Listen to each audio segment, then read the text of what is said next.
انا دايما بقول ربنا ما خلقش فيه اي نوع من الكومبيتيشن بين الرجاله والستات. الكومبيتيشن دي احنا اللي بنخلقها. صباحكم خير صباحكم خير من على البحر.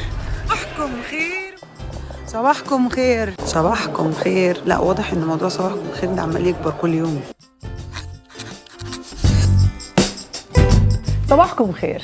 في واحدة بعتت لنا سؤال في اسألي ميركل نصيف، بتسأل انه هي مكسوفة تتمرن في جيم فيه رجالة، وساعتها دخلت انا والتيم بتاعي في جدال في الفرق بين انه ممكن اكون في مكان مش امان ان اكون موجودة فيه، او اكون موجودة في مكان مش مألوف وجود فيه ستات. الفرق بين الاتنين وامتى هقعد وامتى همشي. فديسكليمر صغير جدا، الحلقه دي مفيهاش صح وغلط خالص. انا زي ما قعدت فكرت مع التيم بتاعي، قررت ان انا افكر معاكم كمان واحب اسمع ارائكم. وفرق بلد عربيه للتانيه بثقافاتهم، انت شخصيا امتى هتقعدي وامتى هتمشي. ممكن تكون هواية، يعني زي ما أنا بنزل أجري في الشارع، وفي شوارع مصر مش متعودين قوي على بنت إنها تكون بتجري.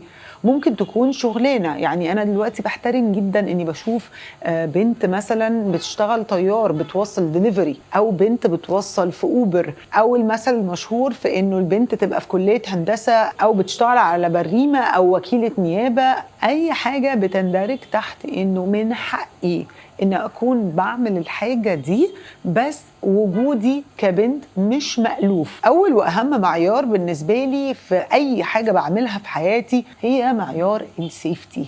سيفتي فيرست. البنات اللي بتلعب مارشال ارتس بجد، اللي هم بنات فايترز ورجالة كمان فايترز، دايما بيقولوا سيفتي فيرست. احسن طريقة انك تكسبي بيها فايت انك اصلا ما تدخليهاش. انا المكان ده لو انا مش حاسة فيه بالامان، ان شاء الله يكون النادي، انا همشي دلوقتي حالا، مش هفكر انه من حقي ولا مش من حقي. انا هخرج نفسي من المكان عشان ما تتطورش الحاجة ممكن تأذيني، وبعد كده ألم في الكونسيكونسز بتاعتها. حق ان اكون في المكان حاجة، وان انا بأفويد انه يحصل اي مشاكل حاجة تانية. تاني حاجة هي البصة الأولى. خلينا نتفق، مفيش أي حد في الدنيا من حقه يبص عليكي. أنا مش بتكلم خالص في الموضوع ده حقنا واضح وصريح، من حقي أعمل اللي أنا عايزاه، محدش يتنح فيا. بس خلينا نحط المدينة الفاضلة على جنب، في الآخر الناس بتتنح.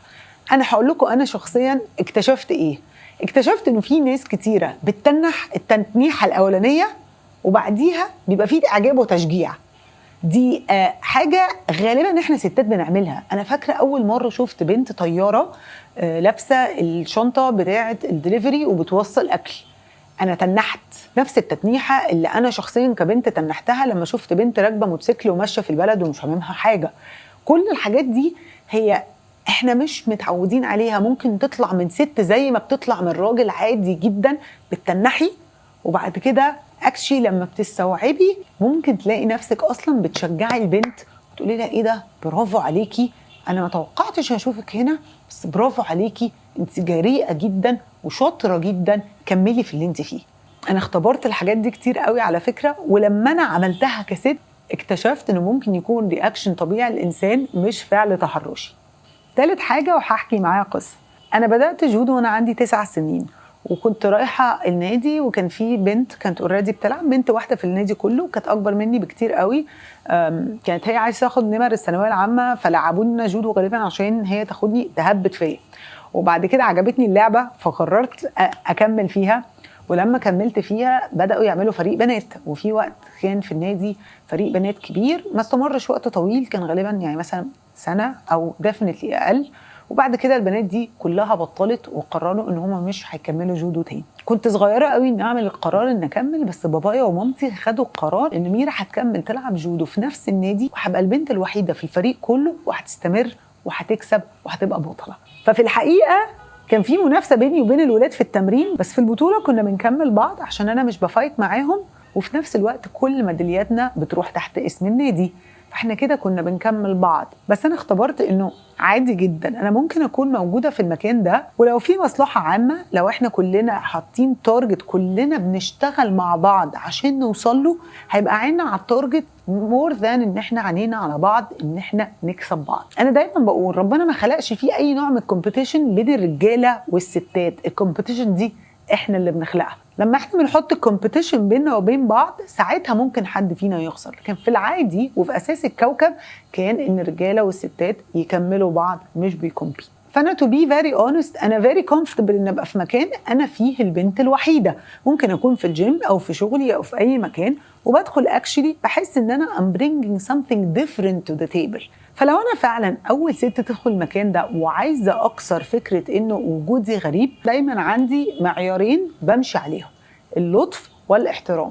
وهديكوا الاكزامبل الرياضي ان انا معظم الاوقات ببقى البنت الوحيده في الجيم اللي انا بتمرن فيه، فغالبا بحط السماعات في وداني وبتمرن وانا في حالي، ولما حد بيجي بيتكلم معايا ببقى فعلا لطيفه ومحترمه and this is the picture I always want to project. وده اللي بيخليني بعد شويه بيبقى وجودي مألوف ومعروف ان ميركل غالبا is around. بس الموضوع ده اساسه ان وانا داخله المكان انا اصلا من جوايا مش حاسه ان وجودي مش مرغوب فيه وبحاول ابقى ديفنسيف، بالعكس انا حاسه ان انا حتى لو هم مش متعودين قوي على وجودي هيتعودوا، ومش هحاول اختلق كونفرسيشن ومش هحاول اي حاجه، هحاول انه لما يحصل اي نوع من الانتراكشن ما احسسهمش ان انا الين وان وجودي غريب جدا وان هم محتاجين يعملوا له الف حساب خالص. انا شخص طبيعي موجود في المكان، لما بيحصل انتراكشن بانتراكت زي الناس.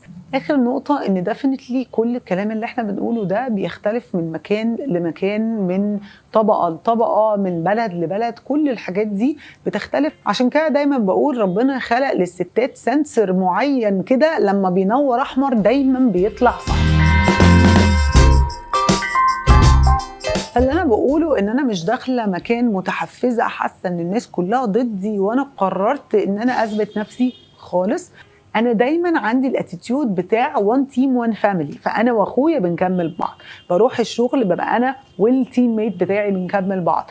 فكره الفريق اللي اتربينا عليها في الرياضه بتخليني في اي حته حاطه التيم بتاعي ان هو اللي هيساعدني للهدف اكتر من ان انا حاطه انه انا والتيم بتاعي بنكلاش مع بعض. بس في نفس الوقت لو حسيت بحاجه مش لذيذه انا اعرف كويس قوي احط حدود لاي حد واوقف اي حد في مكانه. انا داخله عادي جدا، المكان مفتوح ليا، انا داخله بتعامل according to the place، ودايما زي ما قلت لكم عندي المعيارين اللطف والاحترام، وده اللي انا دايما بمشي بيهم، والحمد لله سو فار الدنيا بتنجح.